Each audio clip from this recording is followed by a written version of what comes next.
Hello student, मैं हूँ आरती शर्मा। आज मैं लेकर आई हूँ आप सबके लिए बिहार पुलिस के लिए मोस्ट इम्पॉर्टेंट क्वेश्चन जो सीधे एग्जाम में आने वाले हैं। चलिए तो देखते हैं। क्वेश्चन 22 क्वेश्चन है, ये फर्स्ट वीडियो है।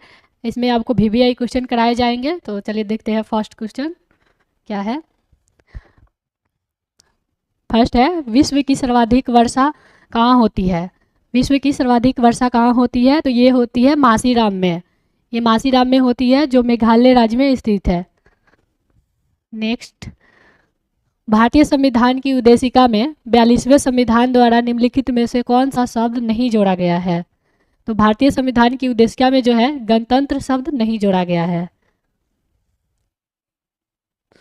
नेक्स्ट है, निम्नलिखित में से कौन सा एक जीवाणु जनित रोग नहीं है?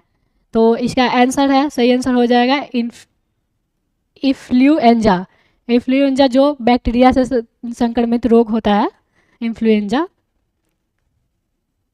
नेक्स्ट है, मतदान की आयु को 21 वर्ष से घटाकर 18 वर्ष की गई थी। कब की गई थी? ये किस संशोधन के द्वारा की गई थी? तो ये 61वें संविधान संशोधन के द्वारा की गई थी जो 1989 में हुआ था। ये 61वें संविधान संशोधन। नेक्स्ट है, स्वच्छ भारत मिशन के तहत खुले में शौच मुक्त घोषित होने वाला प्रथम राज्य कौन सा था? स्वच्छ भारत मिशन के तहत खुले में शौच मुक्त घोषित होने वाला प्रथम राज्य कौन सा था? तो ये था सिक्किम। ये सिक्किम राज्य था। नेक्स्ट है, सुप्रसिद्ध फिल्म गांधी का निर्देशन किसने किया था? सुप्रसिद्ध फिल्म गांधी का निर्देशन किसने किया था? ये किया था रिचर्ड एटनबारो ने। रिचर्ड एटनबारो ने किया था। जीएसटी का पूरा अर्थ क्या होता है? जीएसटी का पूरा अर्थ क्या होता है? तो जीएसटी का पूरा अर्थ होता है goods and service tax. Goods and service tax. Option number ये सही हो जाएगा, goods and service tax.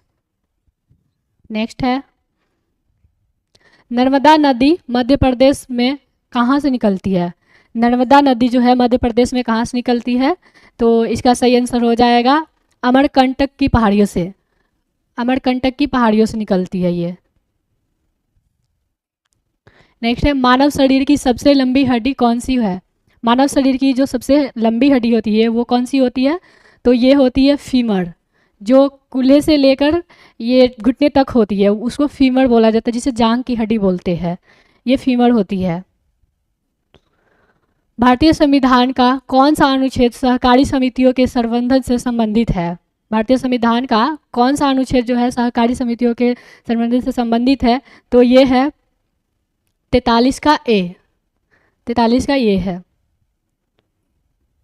Next है, राजा टोडरमल निम्नलिखित में से किस मुगल सम्राट के शासनकाल के दौरान राजस्व मंत्री थे? राजा टोडरमल किस मुगल सम्राट के शासनकाल के दौरान मंत्री थे? तो वो है, ये तो सबको पता है, ये अकबर के शासनकाल के दौरान थे। नेक्स्ट बढ़ते हैं, निम्नलिखित में से कौन सा वह साधारण उपकरण है जिसका उपयोग विद्युत परिपथ को वियोजित करने या इसे पूर्ण करने के लिए किया जाता है? तो वो कौन सा है? यह है प्रतिरोधक। नेक्स्ट देखते हैं, कोलंबस ने किस बंदरगाह से अपनी महान यात्रा के लिए प्रस्थान किया था? कोलंबस ने किस बंदरगाह से अपनी महान यात्रा से प्रारंभ किया था? तो ये है पालोस बंदरगाह। पालोस बंदरगाह से अपनी महान यात्रा को प्रारंभ किया था कोलंबस, वो जो स्पेन की समर्थन से ये अमेरिका की खोज की थी कोलंबस। नेक्स्ट है, निम्नलिखित में से कौन सा प्रोटोकॉल ईमेल सेवाओं के लिए उपयोग किया जाता है? निम्नलिखित में से कौन सा प्रोटोकॉल ईमेल सेवाओं के लिए उपयोग किया जाता है? तो इसका सही आंसर हो जाएगा SMTP। SMTP। नेक्स्ट क्वेश्चन है, गांधी जी ने 1917 में चंपारण सत्याग्रह क्यों संचालित किए? गांधी जी ने 1917 में चंपारण सत्याग्रह क्यों संचालित किए? तो ये किए दमनकारी नील बगान व्यवस्था के खिलाफ। चंपारण में हो रहे किसानों, जो नील की खेती करने वाले किसान थे, उनके साथ हो रहे अंग्रेजों के द्वारा शोषण किया जाता था, उनके लिए ये किसान आंदोलन था जिसका नेतृत्व गांधी जी कर रहे थे। तो ये गांधी जी का पहला सत्याग्रह था, पहला आंदोलन था। नेक्स्ट देखते हैं, गांधी जी ने दांडी मार्च कहाँ से आरंभ किया। गांधी जी ने दांडी मार्च कहाँ से आरंभ किए थे, तो ये किए थे साबरमती आश्रम से।